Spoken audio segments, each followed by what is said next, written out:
these? Those are fast. Help yourself to anything on the table. Move these pins. Bag. Somebody has to come get them. Thank you.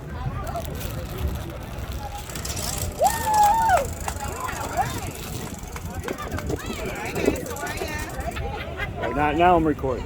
You got a lanyard. Awesome. There you go, my friend. And you want a peanut as well? You can take peanuts with you.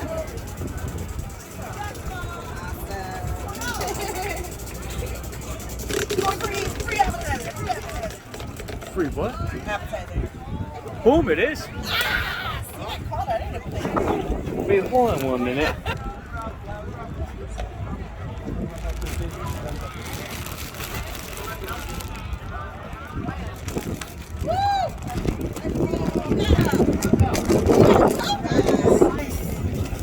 Very nice.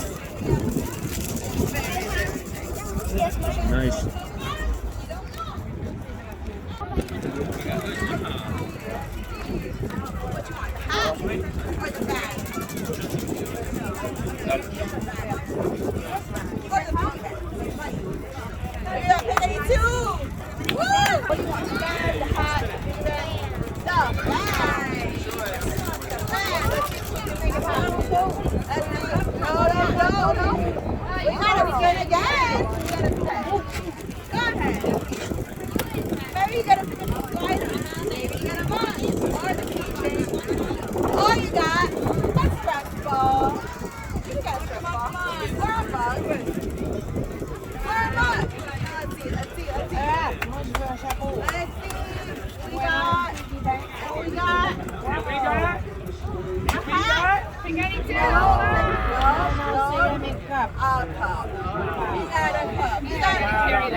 Hey, I'm good. Let's Spain and see what happens. You want the hat? You want the hat? You want the hat? You want the hat? And that's it. Here goes the hat. Come on, we're channeling the hat. We got a cup. Here you go. All right, let's see. Let's see what we got. And let's see what we got. A mug, a cup, a toe. We don't know. No, we don't want a toe. We want the hat. Oh no, we want the fan. Okay, we're going for the fan. Maybe it's a pick two. Maybe it's a fan. Maybe it's a pick any item. We just don't know. But it's a fan. No, it's a toe.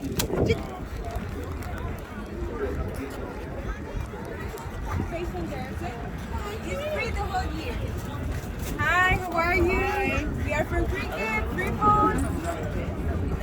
Cost. After that, it's like another specialty plate. It's $25 a year. So, the plate looks like that. With the Florida National Park Association, we're giving away license plates today. into Biscayne Bay. You see the license tag there? Items, seagrass restoration. So we're giving away the complimentary license plate. It's our association bought 3,000 of them to get it official with the state. And so anybody that signs up for the plate, they get the $32.50 fee gratis. The second year and all years after that, you would pay $25 more than a regular license plate. You cancel anytime you want, and then all the funds go to the association, which that money is used for sea grass remediation in Florida Bay, getting rid of some of the invasive species, non-nautical debris, all that kind of thing. So that's what we're about. It's a simple process. Thank you. All right. You have a great day. Really good adaptation that helps them survive. They're little bones, right? They're very thin. They're right underneath.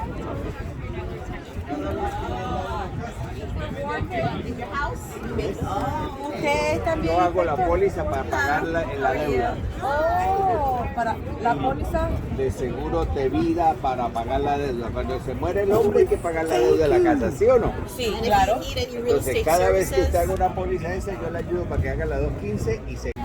Hi there, this is Alanka and Melissa. Hi, we're with the Kais Company located in Homestead, Florida. We service all of Florida for all of your real estate needs. Looking to buy, sell, lease, rent, commercial real estate. We can help you out with all of that. Hola, mi nombre es Melissa Campos y soy de la compañía de Kais Company y podemos ayudarle en todos los servicios también en español. Si quieres comprar, vender o rentar, residencial o comercial. Muchas gracias. Yeah, I gave you mine. Oh, you gave me yours? Okay, perfect.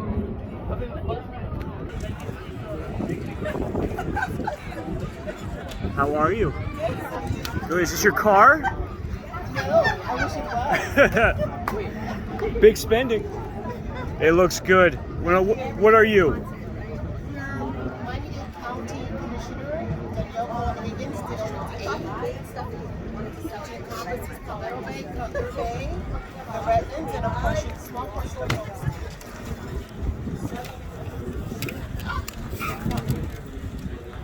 Homestead.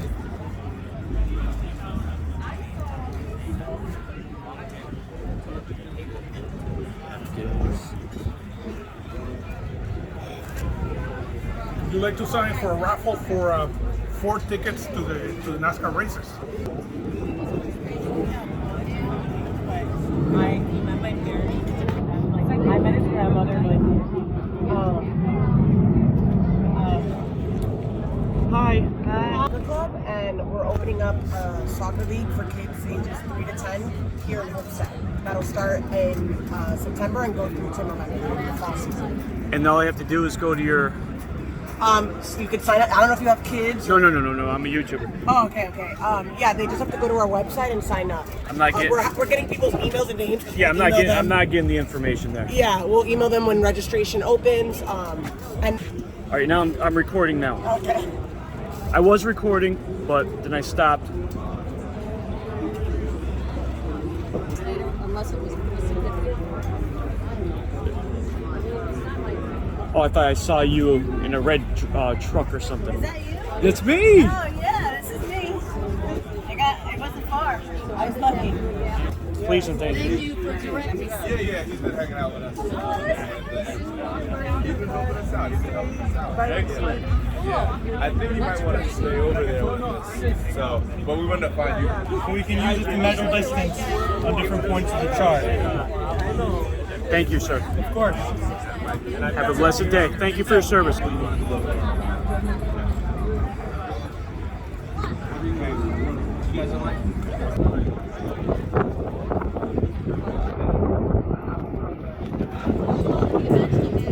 Like, not right away.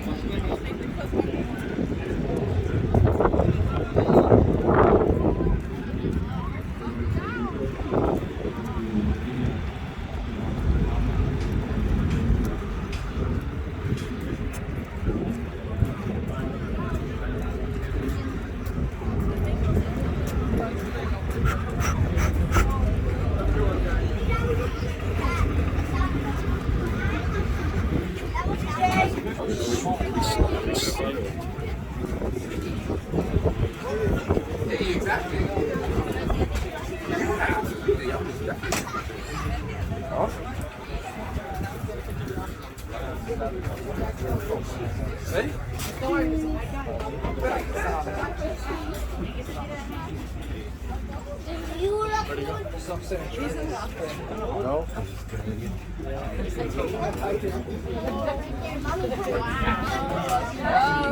I'll go down the ramp, make you look taller. Yeah. Thank you so much. Exactly.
There you go. We'll get there. Have a good one. Hello.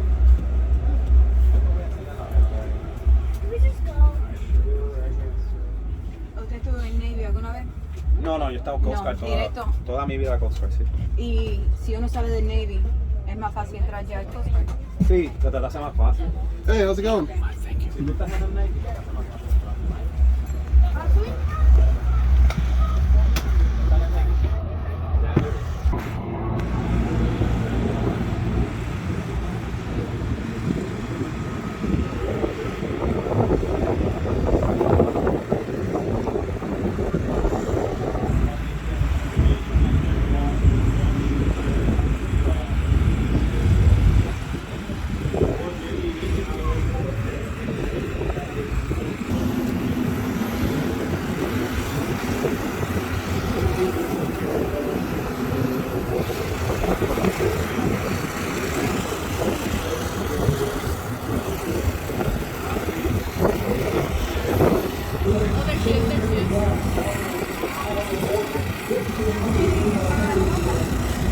Yes, I got my vendor here. Yay! We're just building to Humboldt Realtors from Miami. We're here, ready to help you buy your new home. Okay, so the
Or go.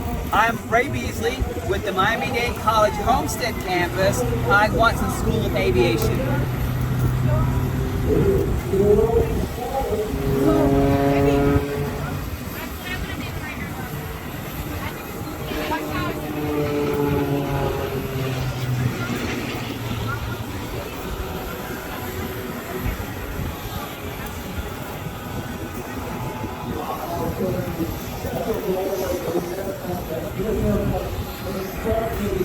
All right, thank you.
Camera shy.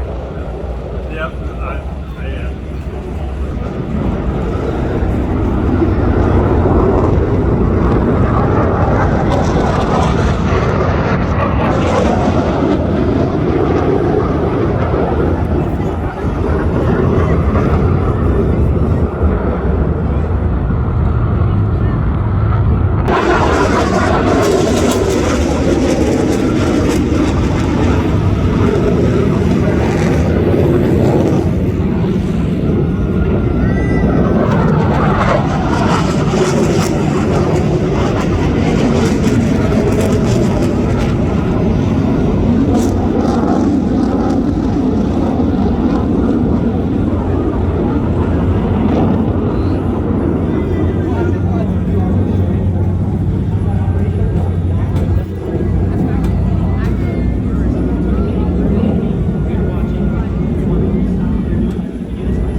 Oh, to the Air Force? Yeah, I in Daytona. His wife Anna and son Matthew are here in attendance today. He's a second-generation firefighter. 27th Avenue? Yes, probably. Yeah, brand new, right out of Longfish. Oh, nice. 33,000. Wow, that's incredible. Yeah, I had seen that they had stuff one out in David's Mountain already. Oh, there's like more than one. Oh, really? We're just here for it. Wow. Okay.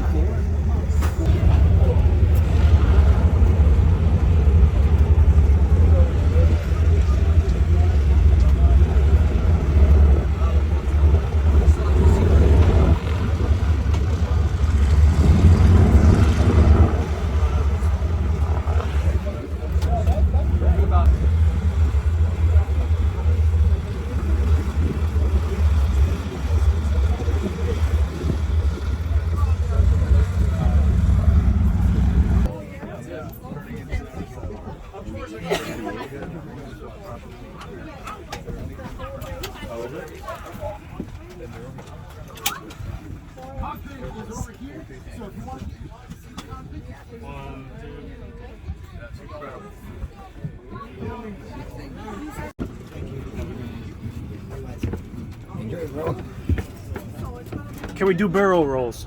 Oh no, only in the sim. Oh, that's messed up, man. What fun is this thing? Oops, sorry.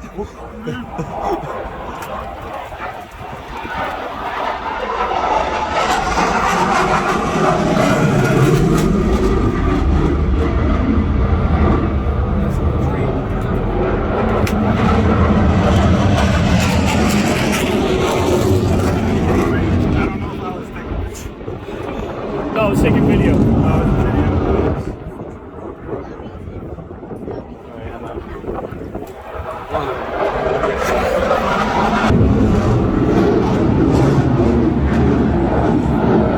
Thank you for your service. Thank you.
Hoorah.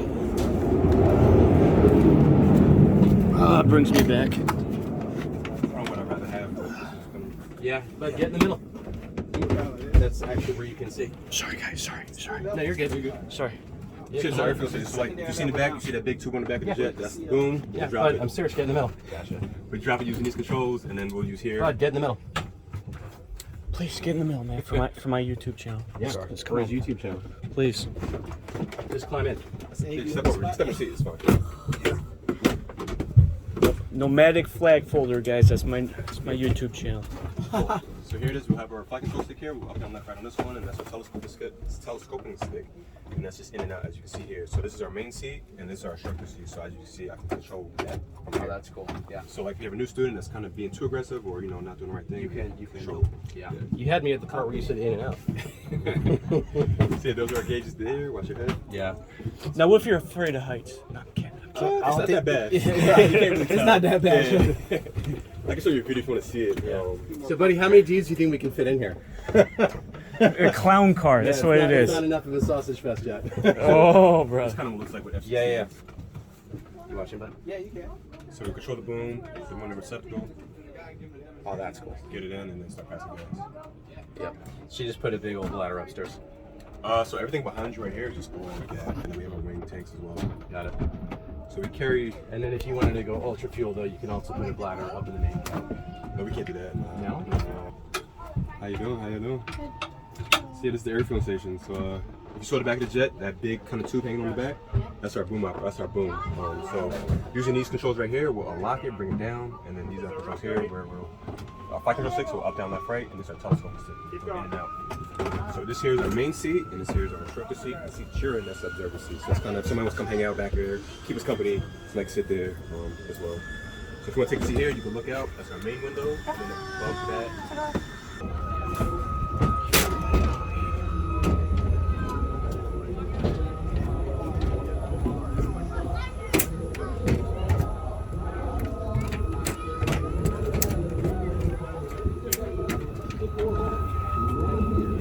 Look at these amazing veterans right here. Look at them. Yeah. Ooh, there you go. It's the money shot right there. God bless you.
So what we're doing is we're waiting in the cool air for a view of the flight deck if you'd like. If not,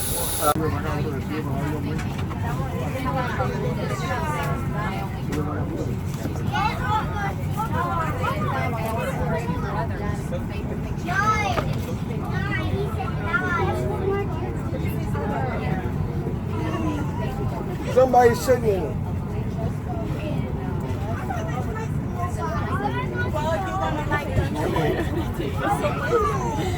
Ready for real?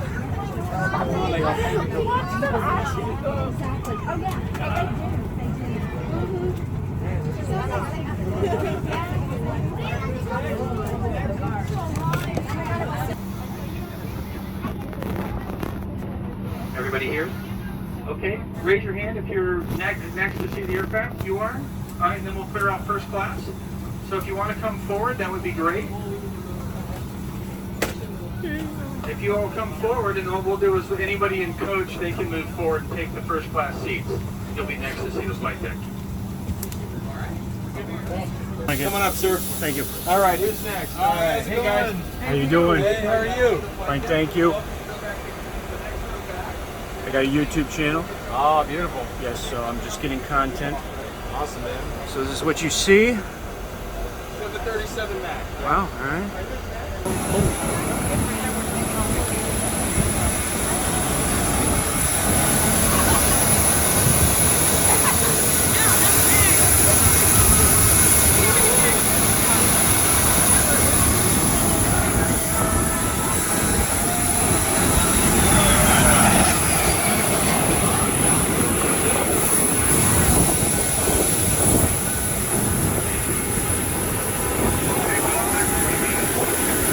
Thanks so much for bringing it out, Jerry.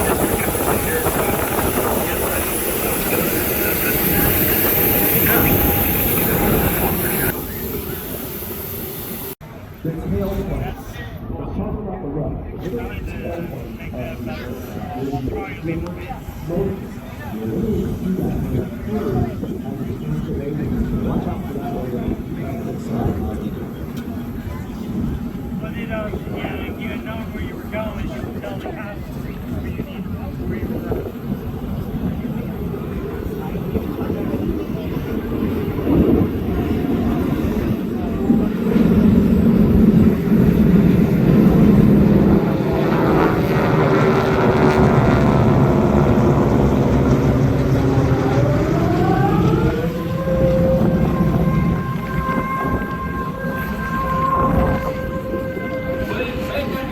To 7:55 a.m., December 7th, 1941.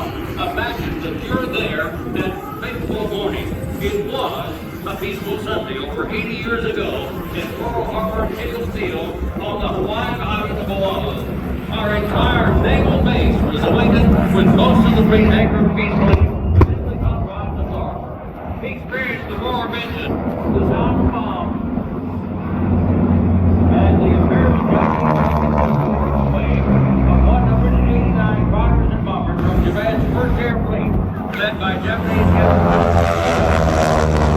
so complete that the coded signal Tora, Tora, Tora was sent back to the carrier transport before the first bomb fell.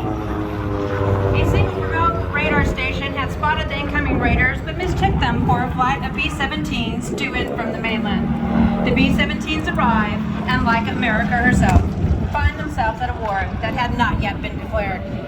The attack was from the Japanese aircraft carriers, the Kagi, Hiru, Soru, and the two new carriers, Shokuku and the Sweet Cuckoo. The raid lasts for a little over 2 gruesome hours. When the first bombs began to fall, pilots all over the island jump into action. And we across the scene, looked to the sound of bombs, jumped out of bed, strapped on a 45 caliber pistol over his purple pajamas, ran to find a working Curtiss P-36 Hawk. He was joined by 4 more P-36 pilots, Lewis Sanders, Harry Brown, Gordon Sterling, and Malcolm Mike Moore. They took off to engage the attacking Japanese Zeros and managed to shoot down a few of the Japanese Zeros, Bells, and Kates. The enemy numbers were incredibly overwhelming. Meanwhile, elsewhere on the island, Kenneth Taylor and George Welch were just returning from an all-night dinner, dance, and poker party. These two brave pilots, still in their formal dress, raced to a couple of Curtiss B-40 Warhawks, got them fueled and armed, and took off. They quickly found themselves in the middle of a real battle. These two pilots caught up with the Japanese close to Pearl Harbor and Hickam Field and engaged the Zeros, Valves, and Kates with just their 30 caliber guns. Taylor and Welch quickly ran out of ammunition, landed at Wheeler Field near the center of the island, refueled, reloaded with 30 and 50 caliber ammunition, and took off to fight the Japanese again. The two are credited with downing a total of 6 Japanese warplanes before their own planes were disabled. Both pilots received the Distinguished Service Cross for their actions that infamous day. 502 U.S. planes were on the ground at the beginning of this attack. 188 were destroyed, 159 damaged, and 155 were left on the ground in varying stages of repair. The first wave of 189 Japanese Zeros, valves, and Ks hammered Hawaii for almost an hour. Then came the second wave of an additional 171 aircraft to continue the strafing, bombing, and dropping of torpedoes for yet another 70 minutes. That's a total of 360 enemy warplanes. As the attack proceeded at Pearl Harbor and Hickam Field, the devastation was just awesome. When you look out there, there's 8 aircraft up there right now. What do you think 189 and 171 would look like? On the eastern edge of Ford Island, in the center of the harbor, 9 battleships lay at berth. The California, Oklahoma, West Virginia, Tennessee, Maryland, Nevada, Pennsylvania, Utah, and Arizona. Luckily at the time, our 3 Pacific aircraft carriers were out at sea. The Japanese hit first with Kate torpedo bombers. The initial wave of Kates hit the Oklahoma, California, Nevada, West Virginia, and the Utah. These Kates were specially equipped with shallow-running torpedoes designed specifically for the attack on Pearl Harbor. You see, the shallow waters of Pearl Harbor wouldn't allow the use of normal deep-running torpedoes. This leaves no doubt that this was a careful... Go ahead.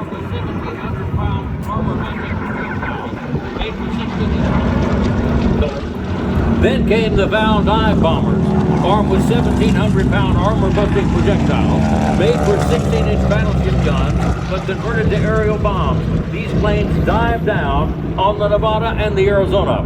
Anti-aircraft fire veered the Vals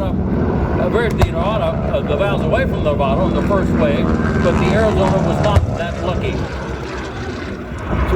A bomb from a Kate bomber stabbed the Arizona through her forward magazines and exploded, touching off more than 1 million pounds of gunpowder. A sailor on the Nevada watched the Arizona jump up at least 15 to 20 feet in the water and break into 2. Forever and trafficked 1,200 American servicemen in an underwater tube.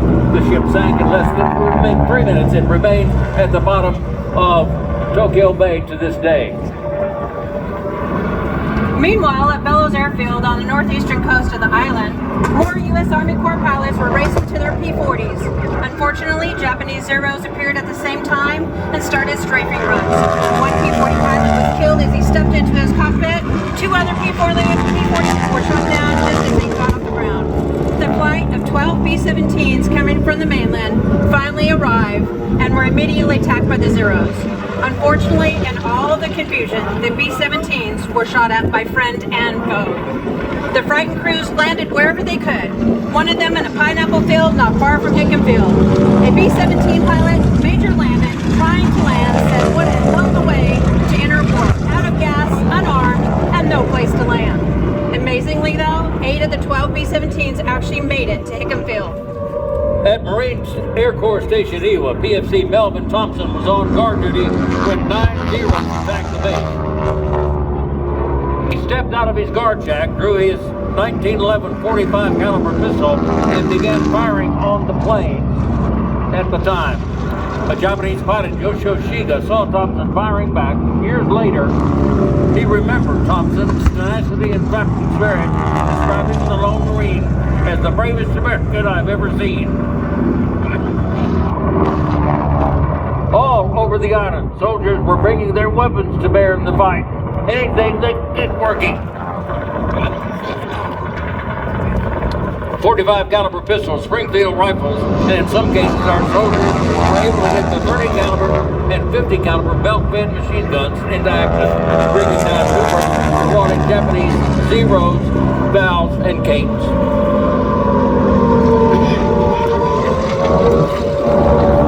At the conclusion of the surprise attack on Pearl Harbor, more than half of America's entire naval fleet had been destroyed or damaged.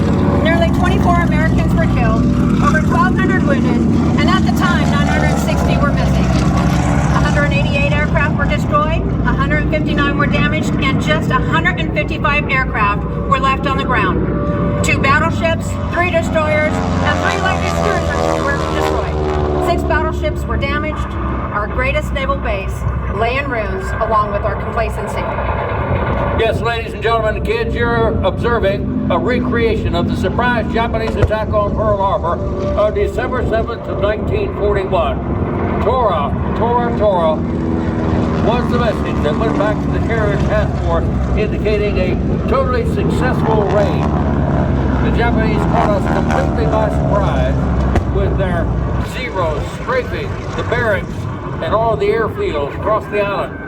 The K-torpedo bombers dropping torpedoes, the shallow running torpedoes in Pearl Harbor, and the Val dive bombers diving down and putting those special armor busting bombs onto our carriers. Yes, we were caught completely by surprise at 7:55 a.m. December 7th of 1941, and we've taken you back to that fateful day.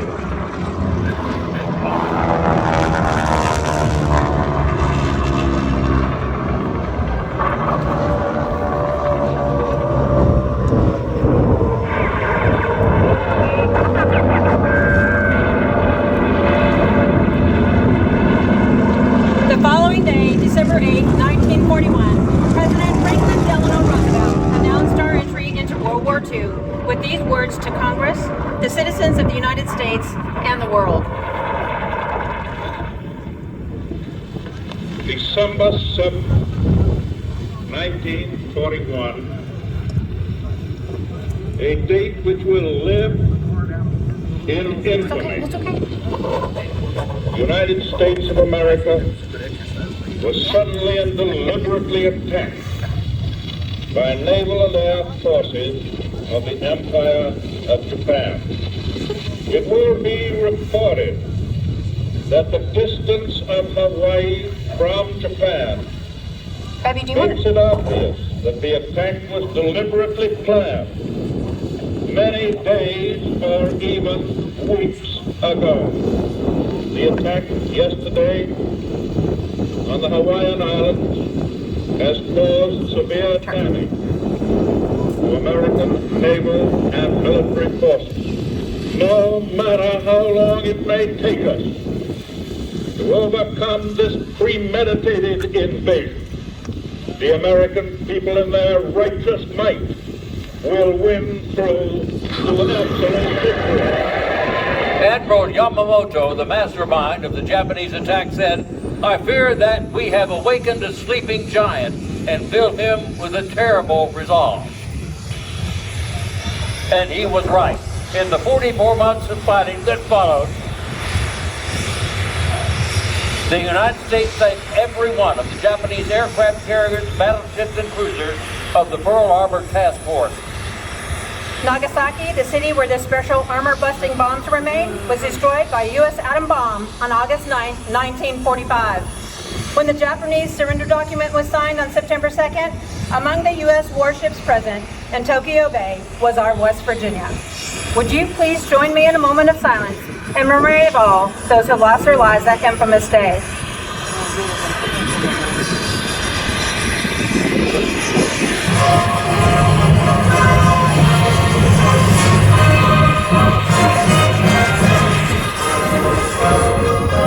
God bless America,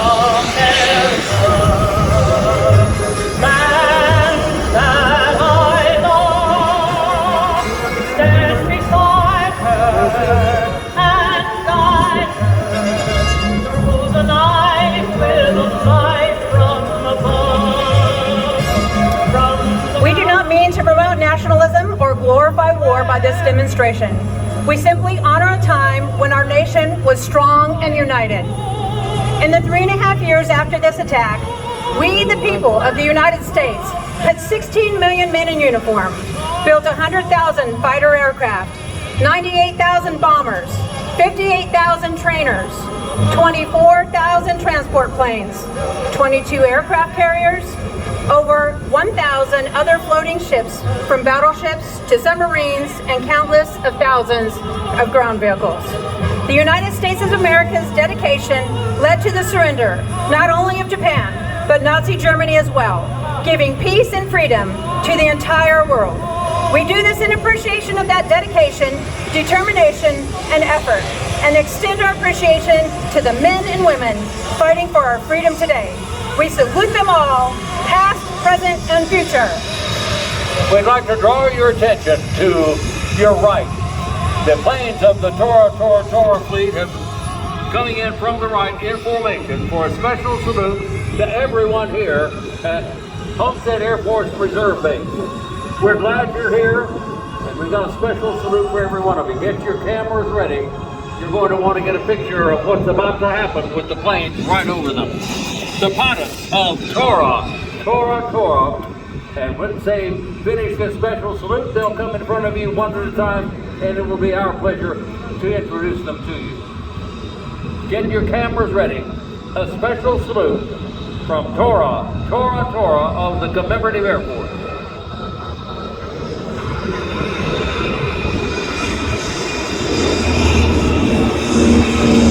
Cameras ready. Now.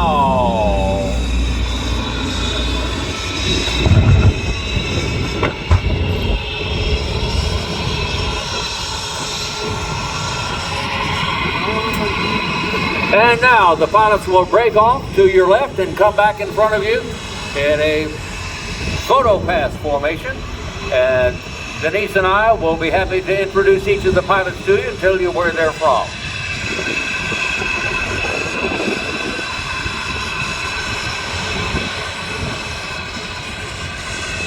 You can see them breaking formation up to your left.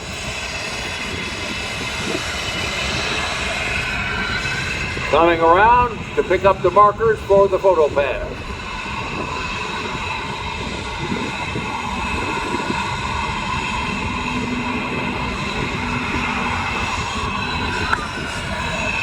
And the first airplane is Tora Lead, Doug Durr from the Woodlands, north of Houston, Texas, flying 0115. And our second generation pilot, Patrick Hutchins from Bayou Vista, Texas in 0111. After Patrick, one of our second generation Tora pilots, we have Mike Anderson from Muskogee, Oklahoma in 0113. Okay, and Dan Reedy, he's another one of our second generations pilots in 0114. And Kate 313, Daniel Ruthman from Midland, Texas, and Trevor Hansen in the backseat training. Okay, followed by him is Lance Summers and Parker Ralphman, both from Midland, Texas. 0112 is Ron Wright from Huntsville, Texas. And in our P-36 replica, Chris Walker from Palestine, Texas. Our head of pyro is Gordon Webb from Springport, Michigan. My name is Ray Norton. I'm from McAllen, Texas, in the Rio Grande Valley. And I'm Denise Walker, and I'm from Palatine, Texas. And we are Tora! Tora is a part of the Commemorative Air Force, the world's largest flying museum. The Tora sponsor group is all volunteers. We do this in honor to educate, honor, and inspire. Tora has been traveling in the United States teaching this important history lesson of how the course of history was forever changed on December 7th, 1941. We've been doing this for 51 years. It's the longest running air show act to date. I would like to encourage you to like and follow us on Facebook and Instagram. And for more information, please go to see our show schedule and visit tora.com as well as the commemorativeairforce.com. If you would like to meet some of our pilots and see the airplanes, they'll be available by the fence behind the Atlas 747 once they have all taxied back in. Again, we are Tora! Thank you, Homestead. Thank you so much to Tora. By my count today, ladies and gentlemen, the airfield's been attacked twice. That's kind of over 2 on us. But we'll figure this out and go from there. Because of the pyro, we also need to do a runway check here in just a moment. The aircraft in front of you that just started is the mighty F-22. He'll be heading out in a short bit. And coming up, a favorite of many different air show folks out here, I'm sure, the mighty P-51. So we'll get him in the air in just a moment as well. Dream Big Entertainment right behind me on the flight line. Go see my buddy Dewey, and you can look just like Maverick. He's going to dress you up, put you in the cockpit, and you can take home that souvenir picture that you've always wanted and be just like the movie.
Give him a wave as he goes by, man. Just wave on back.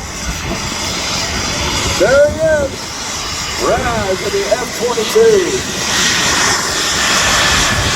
You gotta go out and give us a show. And like I mentioned earlier, watch the tailplane, those horizontal tailplanes that you see right now that are level at the back of the aircraft. Watch them as they're at the show. They won't be in the same condition. They're full up right now, but right now, that's the way they'll be, but when you get down the show, they will actually be.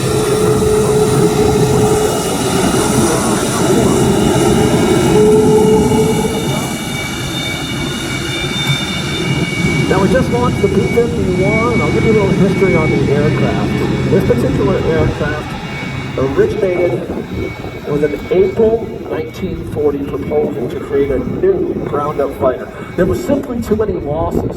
The P-40s, everybody else out there, P-46s, just could not handle what was happening. They needed a long-range fighter, and the prototype was designed and built in just 102 days. The long-range fighter was born to assist those bombers that were just suffering those extensive losses. So originally equipped with an Allison V-12, the engine was then later updated to a Merlin or Packard V-12. Yes, it's the same Packard that you and I know from some folks in the crowd that had those nice big old vehicles. The final configuration of this Packard and the C and D models of the P-51 were upwards of almost 1,700 horsepower. About 8,000 of these aircraft were produced,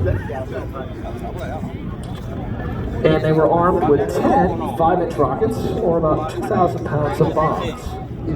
And yes, if you saw the movie, Tom Cruise owns one. He did the flying in it.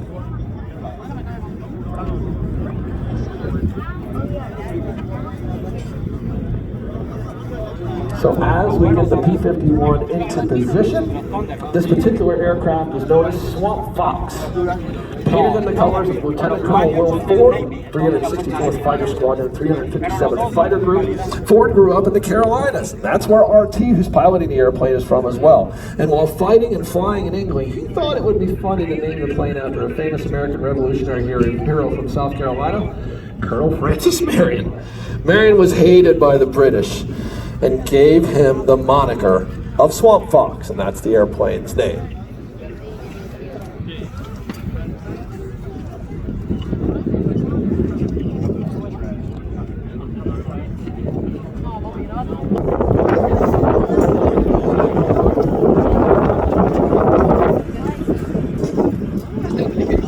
Ladies and gentlemen, your guess is as good as mine. We got smoked up pretty good from the tour folks.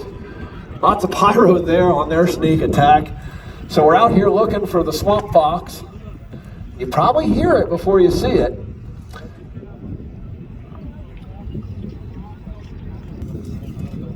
The Dixon family is a supporter of the United States Air Force and Air National Guard, RT and support activities, and of course, Airshows. Inbound from the right, Swamp Fox. Now listen carefully, ladies and gentlemen. The Merlin doing its thing, and it is a noise, or sound I should say, like no other. Listen carefully as RT completes the big old Barnstormer's loop. The aircraft will literally howl as it comes downhill.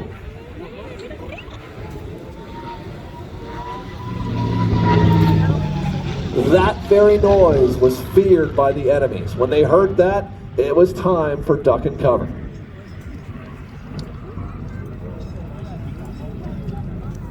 This particular P-51D Mustang underwent a complete restoration from 2007 to 2012. The restoration was managed by Jeff Harris at Allied Fighters in Chino, California, one of the Chino kids, with Mike Breschers of Vintage Airframes in Caldwell, Idaho, doing the majority of the work. Also providing support during this restoration was Fighter Rebuilders in Chino, California, and Westpac Restorations in Colorado Springs, Colorado. Roush Aviation, yes, the same Roush that we all know for cars, assisted with the engine.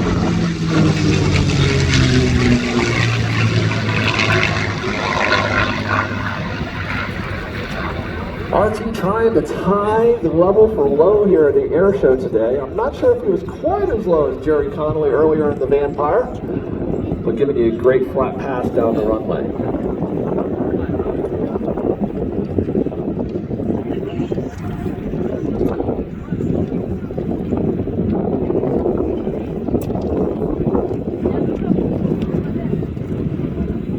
Now that particular maneuver you just saw was a reversing direction maneuver, said to have been invented by Len Harvey, an American pilot who served with the Cuban Air Force. It was performed in Miami, almost by accident.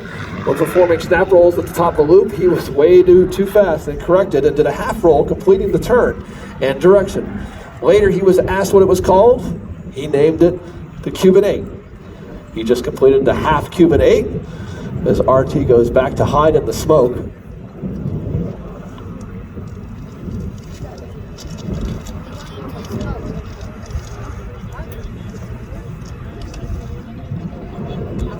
Now this particular P-51, we were talking about the restoration earlier.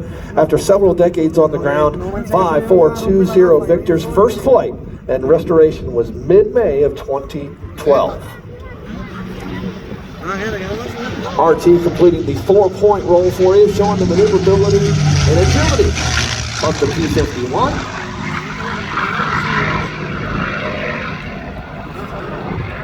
I'm wondering if the Gators are as fearful of the airplane as the enemies were back during the war.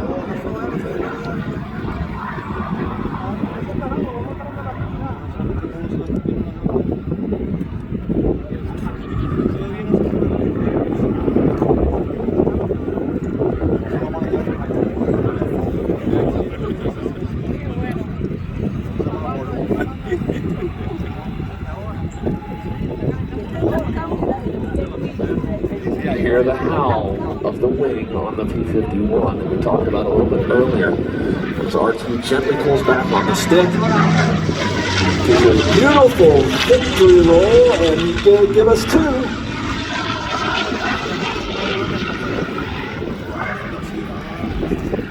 2. This aircraft a favorite of young and old alike. Many love the sound, more love the airplane and the sound. The sound that we were talking about, the howling just a little bit earlier, is said to be made by the gun ports that are on the wing. And as the wind separates, or as the air separates over the wing, that's the howl. Not quite sure if that's true, but that's what I've been told. Of course, the Packard, the Merlin, sound all its own, isn't it?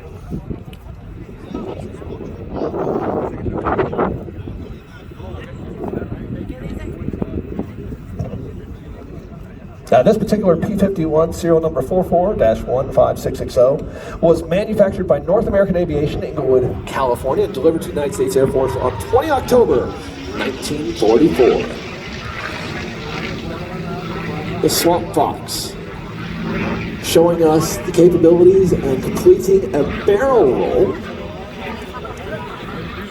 If you were to take your beverage and lay it on its side and draw a line around it, you would end up with a barrel roll.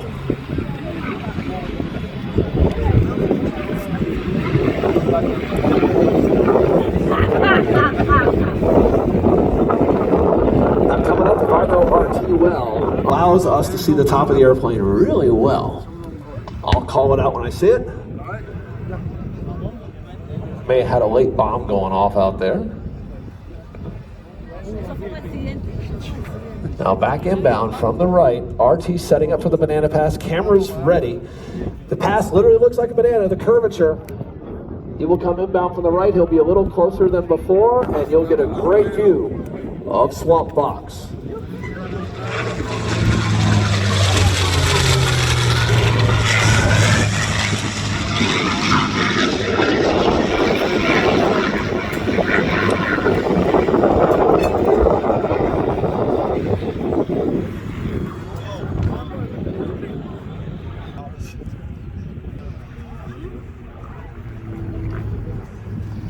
This particular aircraft, as we mentioned earlier, was delivered 20 October 1944 and it departed the U.S. by sea on 31 October 1944. It was assigned to the 8th Air Force, England, on 10 November 1944. It was then disposed as surplus overseas on 16 July 1946. Surplus equals scrap. This one was saved.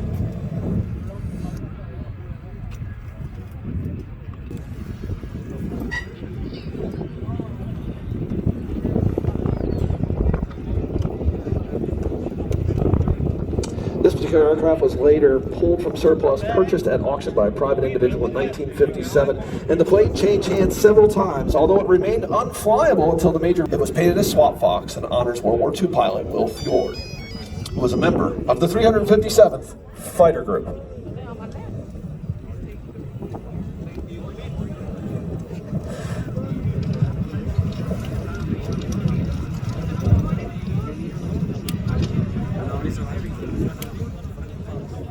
Those great aircraft out there, like I said before, please don't touch them. Please don't smoke out here on the ramp as well. But you're more than welcome to talk to the pilots, ask questions, see what they're all about.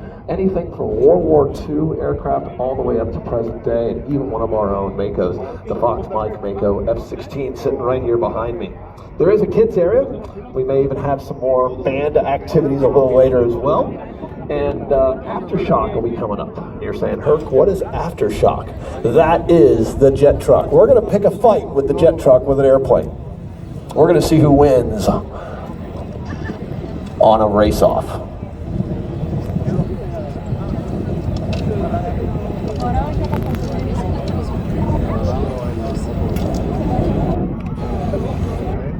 So hang tight just for a couple of minutes here as RT brings in the beautiful Swamp Fox. If you get up close to it, check out the polish on it. It's tough to keep it that way.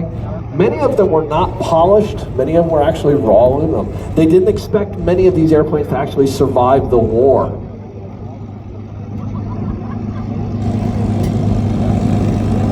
So fortunate to have plenty of great aircraft here today, honoring our history and honoring you, our veterans.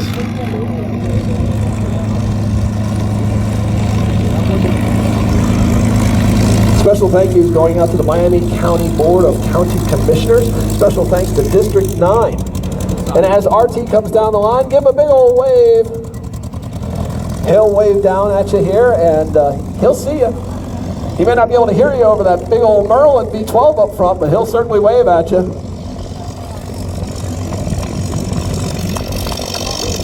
Nicely done. The Swamp Fox.